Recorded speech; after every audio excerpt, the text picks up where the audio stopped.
Rekan media yang saya hormati, dari Jerman, Presiden Jokowi direncanakan akan mengunjungi Kiev, Ukraina, dan Moskow, Rusia.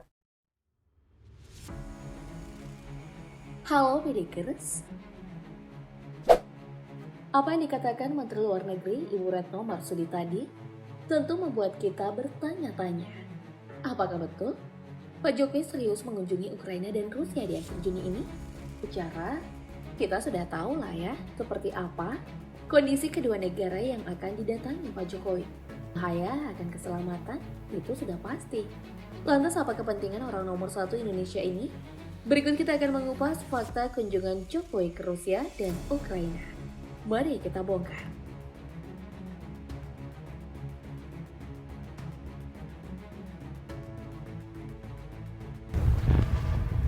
Setelah info keberangkatan Jokowi ke Ukraina dan Rusia dibeberkan oleh Ibu Retno Marsudi, banyak awak media yang dibuat heboh dan langsung menyebarkan berita ini ke sosial media. Ya, Jokowi baru akan mengunjungi Rusia dan Ukraina setelah menghadiri konferensi tingkat tinggi negara-negara G7 di Jerman pada tanggal 26 sampai 28 Juni. Kunjungan Jokowi ke Ukraina dan Rusia tentu bukan sekedar pertemuan biasa. Ternyata, tujuan Jokowi mengunjungi kedua negara ini adalah untuk bertemu dengan Presiden Volodymyr Zelensky di Kiev dan Presiden Vladimir Putin di Moskow. Lalu kepentingan apa yang mendesak Jokowi hingga mau mengambil resiko dengan datang ke negara yang sedang memanas ini? Apakah mungkin Jokowi akan membantu persenjataan Ukraina atau justru memihak ke Rusia?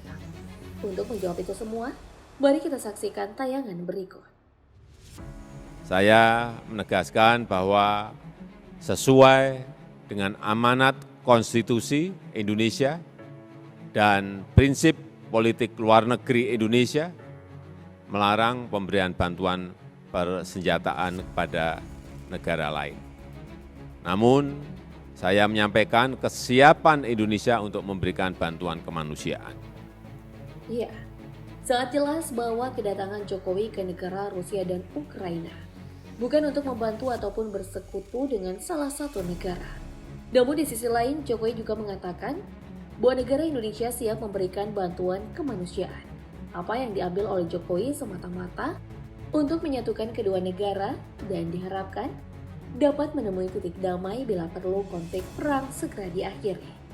Tapi hal ini tak semudah dengan membalikkan telapak tangan, mengingat kedua negara telah berselisih selama 4 bulan.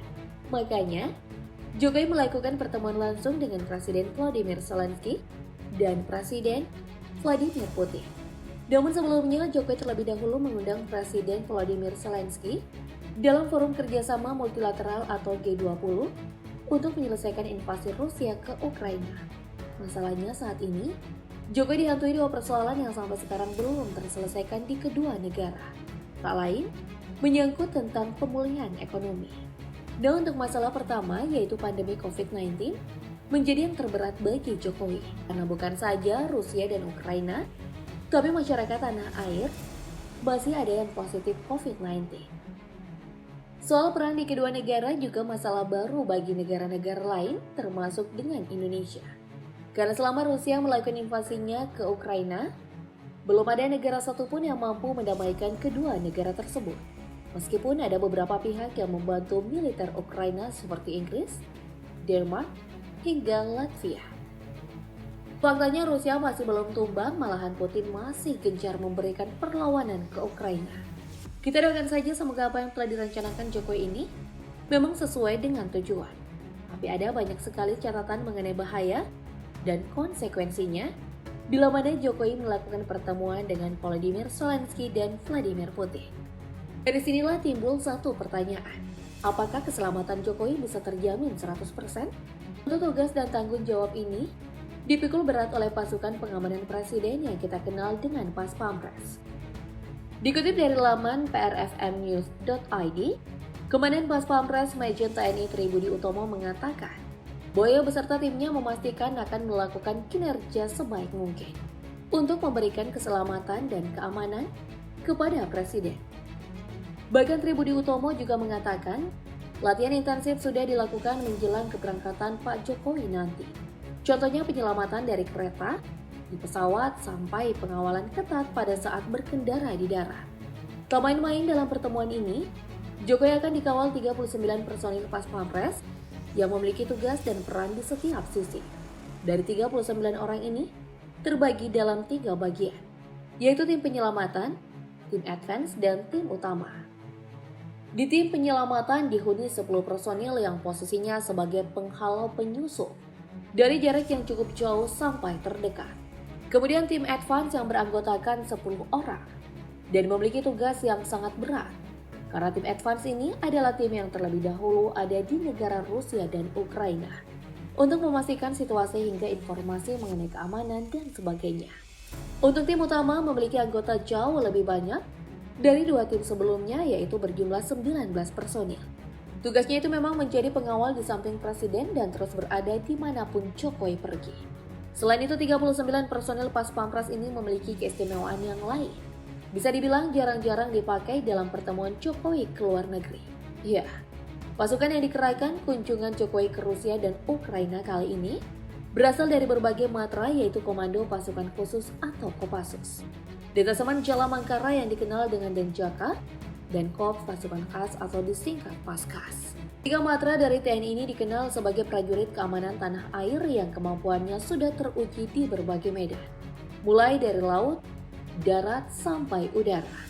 Dan 39 personil ini telah menjalani latihan khusus yang lebih berat dari sebelum-sebelumnya.